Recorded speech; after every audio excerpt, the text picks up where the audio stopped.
Hey guys, Nick here, back with another review.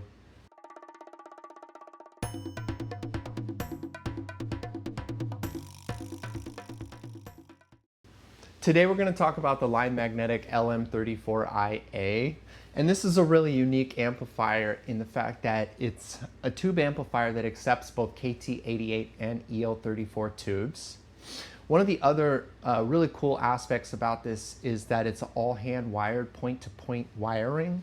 I've not ever had an amplifier that is quite like this before, and so I want to preface this review by saying that I've not had a lot of experience with tube amplifiers, and this really being the first tube amplifier that I've had the pleasure of listening to in my personal listening space.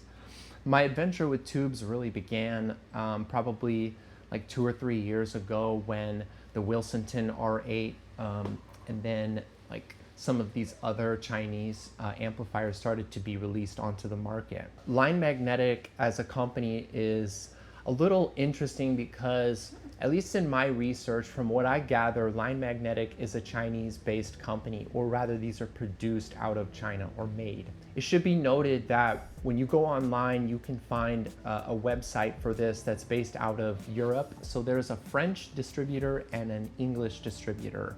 And I'll show you the kind of links in the website. In terms of stats or the technical specifications on this amplifier, I'll just splash them on the screen.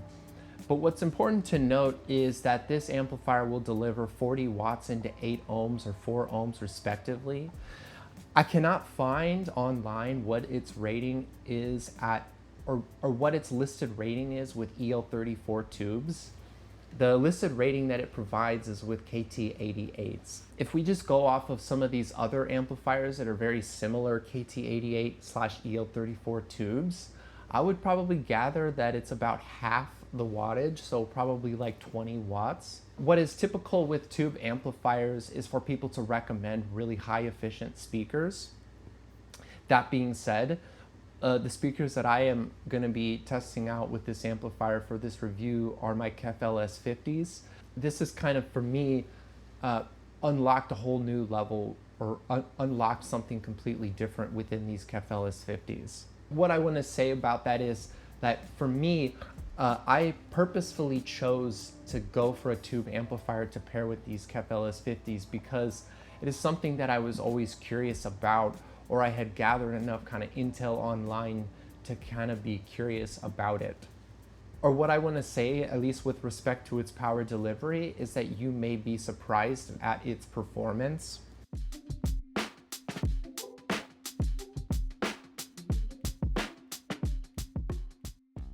So now let's talk about its build quality. So if we look onto the front faceplate here, we'll see that we've got a machined power button, input selection, and volume knob. These are going to be aluminum, and they're really well machined. I think that the quality here on this machining is really well done. The power button has a nice spring to it. Yeah, no complaints there. And then the input selector knob is probably one of the coolest input selection knobs that I've ever seen on a piece of equipment.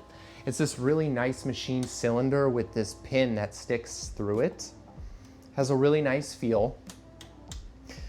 And then the volume knob, as far as volume knobs go, no complaints here. I find this to be very smooth, very buttery.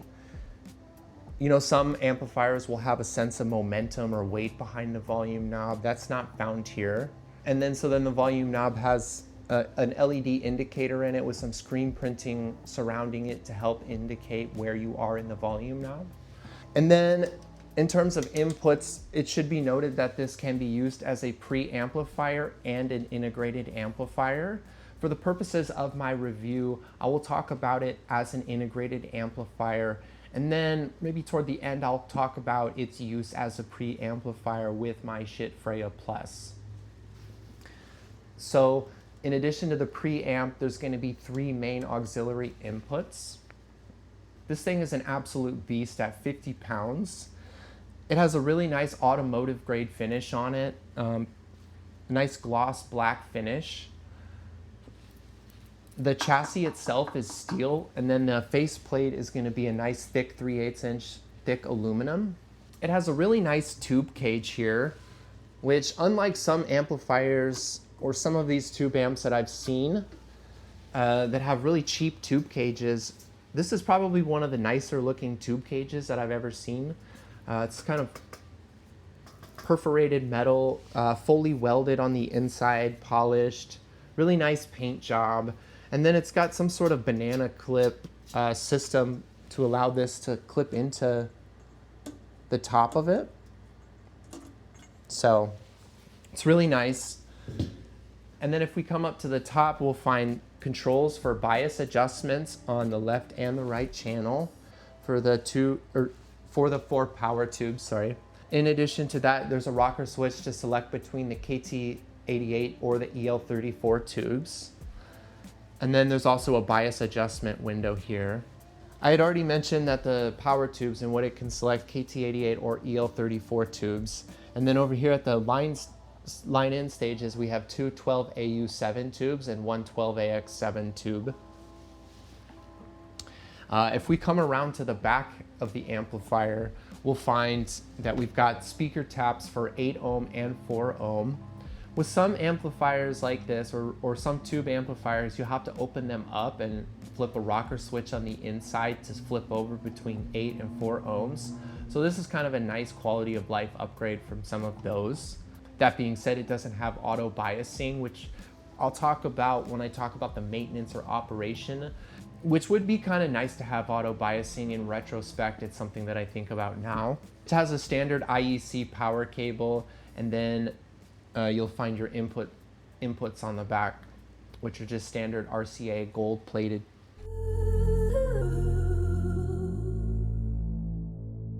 I'll talk about the operation of this amplifier. So the biasing is not auto biasing. I purchased this amplifier toward the beginning of 2024.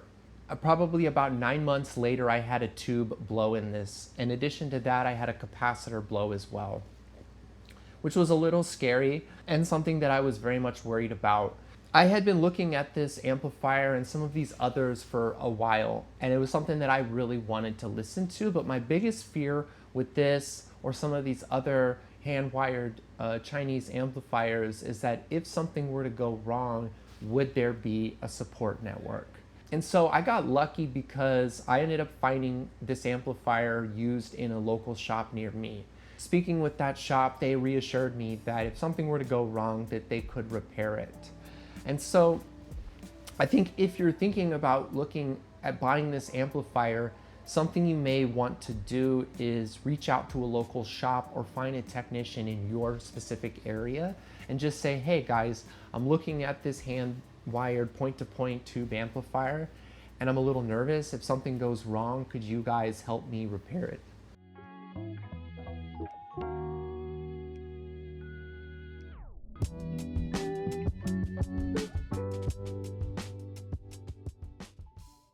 And on that note, I've reached out to Line Magnetic to find out a little bit more information on warranty and repair for these particular amplifiers. I've heard other people in the community talk about supposedly the support network for this has maybe changed a little bit. That being said, I've not seen enough people or reviewers talk about these to really know the full story behind this company. So, you know, this is kind of commentary for you guys, but if you have experience with Line Magnetic or you know a little bit more about this company, I would love to hear your comments down below. And if you've had to have warranty work done on this, again, let me know what your experiences have been like. You know, so even despite that little issue that I had, I absolutely am in love with this amplifier. Let me talk about the remote here. It's a solid steel, really heavy duty. No problem here. The buttons are a little clicky. All metal, volume, control, and mute.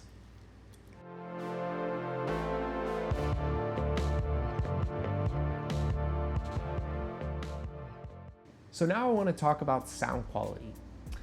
So for the purposes of this discussion, what I'd like to do is talk a little bit about the differences between the tubes, which I think depending on what type of tube you have inside of this amplifier And then also in addition to that, whether or not you use this as a preamplifier or a standalone integrated amplifier is all going to heavily impact the sound quality. At least in my listening experience or tests, I have found that there can be a great delta between KT88 and EL34 tubes. And then, when paired with my Schiit Freya, I can either have the ability to bypass tube preamp altogether or have tubes within the Schiit Freya Plus. So my initial impressions with this were defined by the KT88s, and it would be a little while before I purchased EL34 tubes. And I should also note that after I had this thing repaired, I had fresh KT88 tubes in here, and I found even greater performance out of these tubes, which leads me to believe that the prior tubes were potentially end of life, or that could have been one of the issues that led to its failure. So I want to talk about a couple different albums here. So in terms of sound quality, what I'll say is that it's more tuned to be a more mid-range focused amplifier. And like that being said, the KT88s are more dynamic than I initially thought. And in fact, I think the KT88 tubes have a more solid state like presence. Not class D, you're not getting that kind of speed, but a more warmer class AB solid state amplifier, I think is where this is gonna live. When I play an artist like Shigeto, he has an album called No Better Time Than Now. It's an album that has a lot of stuff going on in the mix. Shigeto is from Detroit, and if you know anything about Detroit, Detroit is home of techno. And this album is kind of a fusion of found sound, studio concrete or studio music, and then hip hop and some jazz and some dub. And so within the mix, there is a lot going on spatially, and he does a lot of things that are panning left and right. There's a lot of low end kind of foundational bass with things punching really far through. And I think with an album or a genre, a type of music like that, you're just gonna wanna have a more dynamic listening experience. And I think that's where a faster amp might be better.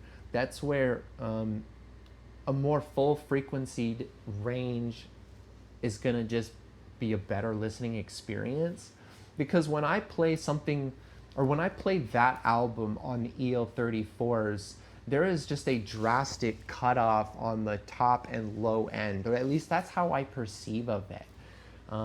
There seems to be this like sequestering of these low or top end frequencies. And at least on an album like that, there's something like drastically missing. That being said, like the EL34 tubes are gonna be even better with, say, an album like Sade. When I play an artist like Sade, there is just something that is just like I don't know. Because there again, I think if the EL34s, they really pull up the mid-range, and as a result of that, it really sucks you in, and it's a much more intimate listening experience. Another artist, Joy Oladukin, she's a singer-songwriter, and I just listening to her music on this, is such a goosebump-inducing experience because it is so incredibly intimate, and I've never quite heard anything that just sucks you into the music the way that this has. And so there again, like that type of music on EL34s where you're just getting this single instrument, she's singing over her acoustic guitar, it is so incredibly intimate and palpable, where like that is just a totally different experience than listening to music on the KT88s. Depending on the type of music you listen to, like I can see somebody having preference for EL34s over KT88s. I think that my preference would have to be the KT88s because I do listen to more modern music. I listen to music that can be electronic based or sample based music, or things with a lot going on in the mix. So yeah, so that's kind of my preference in terms of what tube I would choose. And then taking a minute here to jump back to the EL34s, one of the cool benefits that I get with the EL34s is the ability to really enjoy music at lower levels. Or what I've experienced with this tube amplifier, and really what I think is happening is, unlike some of the other amplifiers that I have used in my life, or the bass that you get is more fuller at lower levels, which is not something that I've necessarily experienced in the past. I've always had this feeling like I need to really crank the volume to get the bass that I desire. Something about the EL34s and even a little bit the KT88s to an extent, they do provide a greater amount of bass at lower levels, or that there's more current delivered to activate them at lower levels.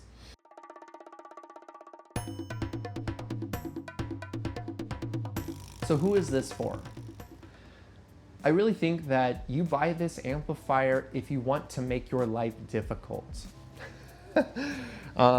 I love this amplifier, but I would not necessarily recommend it for everybody. I think with this comes a whole host of things that need to be maintained. It needs to be paid attention to.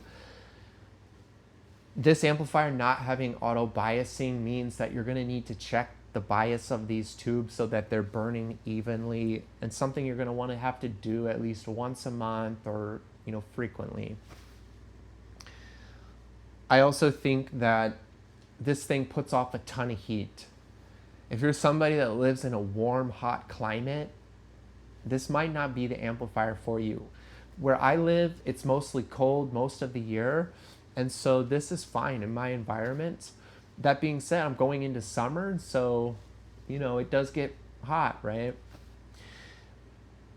So between the maintenance, the hot, I also think it's very heavy. It's a big amplifier. Depending on what kind of space you have, this may not fit in your specific environment.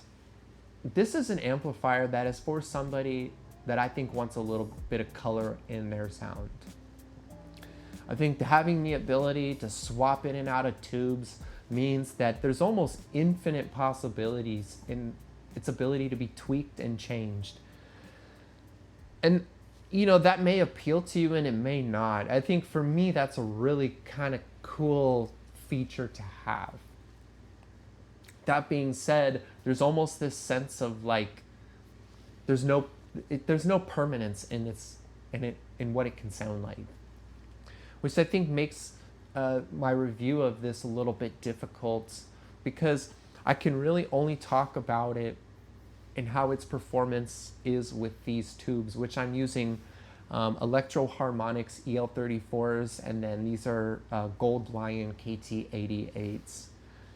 The cost of the KT88s is $400, whereas I paid just over like $100 for 4 EL34 Electro Harmonic tubes.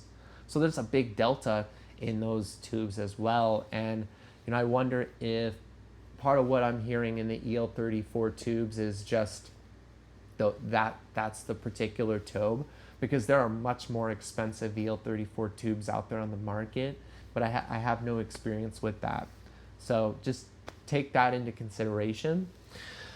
Lastly, I think if you're somebody that's a little nervous about possibly the repair or some of that, this tube amplifier might not be for you.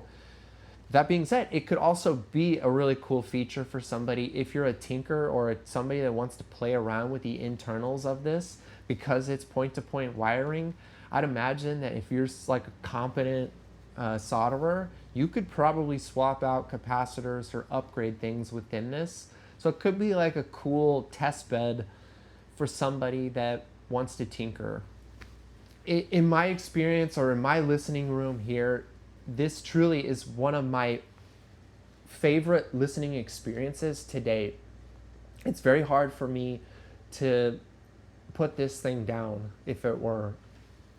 I absolutely love this amplifier, and paired with the KEF LS50s, it is, like, synergistically speaking, it is the best synergy that I've had to date.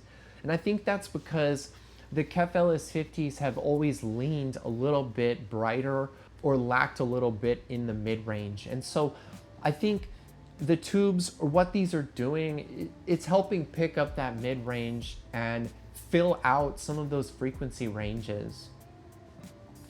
It still has such a great authority over the bass. That being said, it's not as fast as like my Fozzy Audios or you know, some of these other amplifiers that I've had in the past. And I'm completely okay with that. I think that if this is adding a little bit more bloom and a little bit more lushness to this amplifier, then I'm fine with that.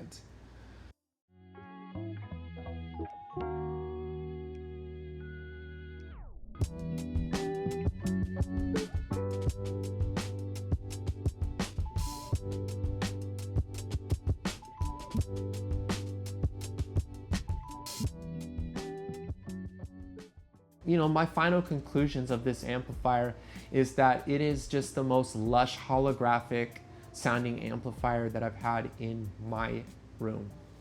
The sense of space in the sound stage, in the depth, and the sense of airiness that I get from this. And you know, I hate to say this, but it's what every reviewer says, is that it sounds musical. It doesn't sound like a stereo. I'm not listening to a stereo. I'm listening to somebody in my room singing. You know, the EL34 tubes, it is just presenting what is the most intimate listening experience. It's one that you can play albums like B.B. King and Bobby Bland, Together Again and Together Again Live. And like those albums just sound, they're immersive. You are there, you are in the environment. And if you haven't listened to those albums, they're live recorded at the venue, and you can hear people in the background. You can hear them on stage, and I mean, you can hear them walking on stage. You can hear them. You play an album or albums like those through a tube amplifier with that intimate level or that intimate listening experience, and you're there. Like, you are there in the room. And it's magical. So if you guys have had this amplifier, if you've listened to it, I'd love to hear what your thoughts are. I'd love to hear what your experiences are. If you've ever had to get any warranty work done or repair work on this, there again, I'd love to hear what your experiences have been like. And if you guys wouldn't mind commenting down below, hitting that like button and hitting subscribe, I'd really much appreciate it. Yeah, we're gonna do some more reviews coming up. So yeah, thanks for watching, guys, and watch my next video down below. Bye-bye.